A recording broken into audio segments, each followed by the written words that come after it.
Jeigu jūs tikrai norite pasiklausyti mano pasakojimo, tai visų pirma turbūt norėsit sužinoti, kur aš gimiau ir kaip praleidau savo sumautą vaikystę, ir ką veikė mano tėvai, kai manęs dar nebuvo, ir visą kitą koperfildišką šlamštą. Bet supraskit, neturiu ūpo kapstytis po tuos niekus. Pirma, baisiai nuobodu, o antra, abu mano tėvai gautų po porą infarktų, jeigu papasakočiau ką nors apie jų asmeninius reikalus. Daug nesismulkindamas papasakosiu, kokia velniava man atsitiko pernai prieš Kalėdas. Po to aš vos neužverčiau kanopų ir mane atvežė šičia taisyti sveikatos.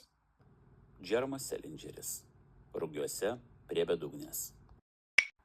Atsipūtęs perlėkiau skersai 204 plentą. Velnias, vos atsidūręs prie Spencerio durų, kad spustelėjau skambutį. Buvau sustipęs kaip šuo. Ausis gėlė ir vos judinau nagus.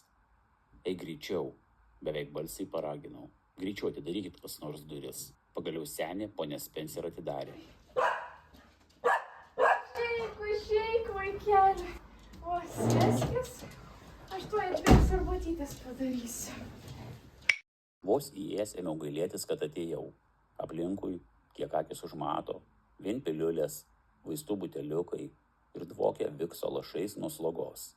Liūdnas vaizdas, bet užvis liūdniausia, kad senis Spenceris buvo apsivilkęs tą savo seną, nudryžusi chalatą, kurį jis nešiojo turbūt nuo savo gimimo dienos.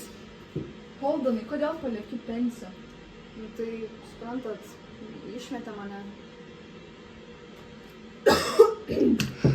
Tai iš kiek tų dalykų susikirtai?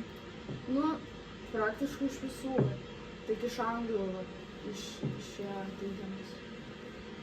Aš nesuprantu, kaip tu iš vis nesimokini, tu iš viso nededi pastangų į mokslą. Tau iš vis yra nesvarbu nei tėvai tavo, nei tavo ateitis. Ką tu veiksi gyvenime, aš nesuprantu, tu matai savo pažymius, tu nieko nesimokai, tu nenori pasistengti kažką daryti gyvenime, nes, ta prasme, tu šluosi gatves tiesiog.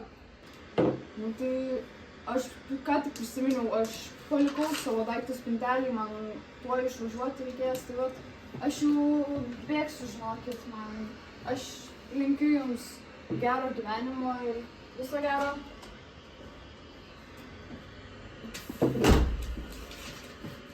Kai jau buvau pasiruošęs, išsinešiau lagaminus ir viską ir akimirką stabtelėjau laiptų aikštelėje.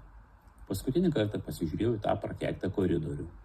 Užsivožiau raudonąją medžioklinę kepurę, apsukau snapeliu į užpakalį ir sulikau visą gerklę. Saldžių sapnų idiotai ir nudardėjau laiptais žemyn.